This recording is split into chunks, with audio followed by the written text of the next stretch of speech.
Hey, everybody.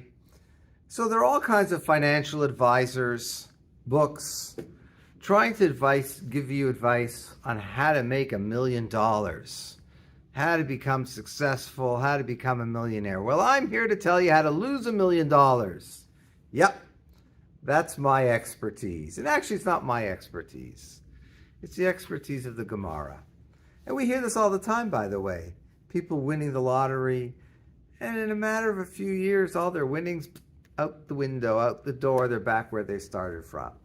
So the Gemara this past week, not too long ago, in Daf Yomi, gives us that advice. Rav Yochanan says, Mi sheheniach lo aviv ma'at harbe v'rotzeh la'avdan. Kind of like he does it in a bit of a cynical way. A person who his father left him a lot of money, he got this great inheritance, and he wants to destroy it, lose it. Here's how you lose your money. He's obviously telling you don't do these things, but nevertheless, the Gemara has a sense of humor. And he says, do three things. He should wear yilbash bigdei pishtan. He should wear linen garments. We'll explain these in a moment.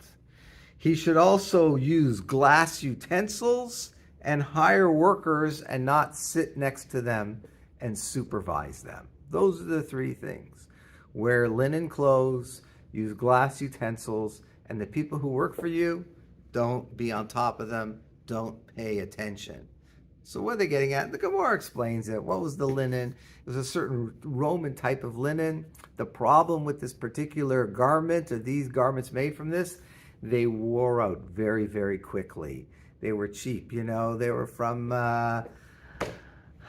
Old Navy. You get stuff from Old Navy, you stick it in the wash once or twice, they're gone, finish. Pay for quality. Pay for quality. Pay a few extra bucks. It'll last in the long run. So one way is to get cheap quality clothes. The idea of glass utensils, that's kind of obvious. Breaks easily. Breaks very easily. Sometimes I hear related to this a modern day example. People, they can't afford a new BMW or Mercedes, so they buy a used one, 10 years old, and it's a beautiful, still looking car. And they figure, okay, this is great. It's fantastic. It looks great. And they can get it for, let's say, a third of the original sticker price. Sounds like a bargain until something goes wrong. Those cars, BMWs, Mercedes, Jaguars, a little bulb costs like ridiculous amounts of money. And they don't anticipate and they don't appreciate that to fix any little thing on those cars, it ain't like fixing a Ford or a Chevy. It'll set you back thousands and thousands of dollars. So don't buy things that are so delicate and they break, and when they need fixing and it's so expensive to fix, stay away from that.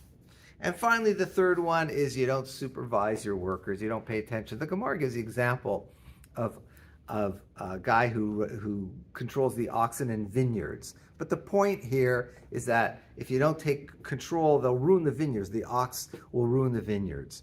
That if you don't watch over your workers, they could wreck stuff very, very easily, and it'll cost you a lot of money. We used to have a cleaning lady used to come to us, Ilya. She was a wonderful lady, she did a great job, but she was very heavy-handed. She would always be breaking things. We had to fire her eventually because she just kept breaking stuff in our house.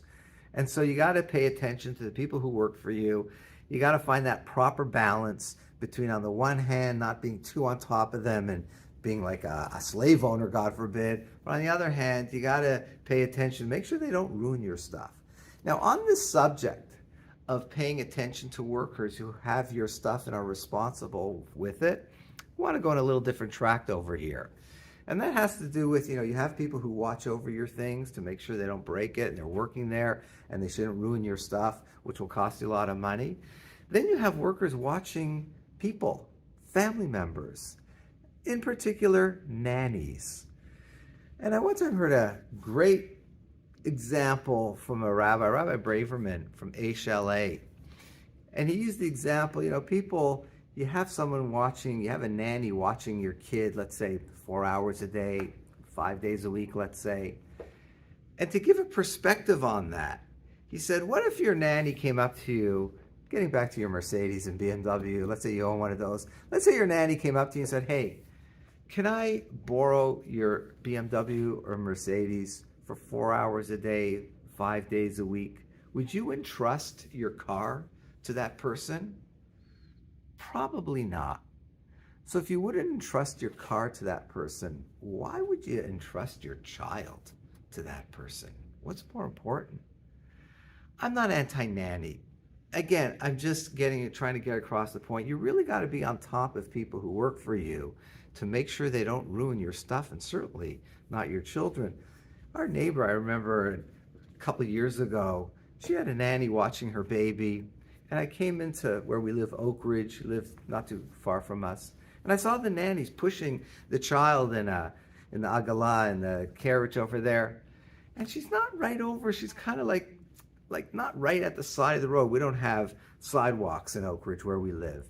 So she's not all the way over. She's kind of like a third into the street.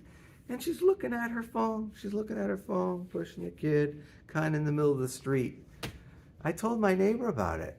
Like, this is the person, it's not their kid. They're not going to have the same degree of care as a mom or a dad would. She fired her. She fired her once we told her about that. So, again, you got to be very, very careful with your stuff. You don't want to lose your stuff quickly. You don't want to lose $1 million. The Gemara gives us great information and details on how to do that. And certainly you don't want to lose, God forbid, or harm your children by whom you're entrusting them with. So pay attention, some good practical advice from our Gemara. Have a good Shabbat.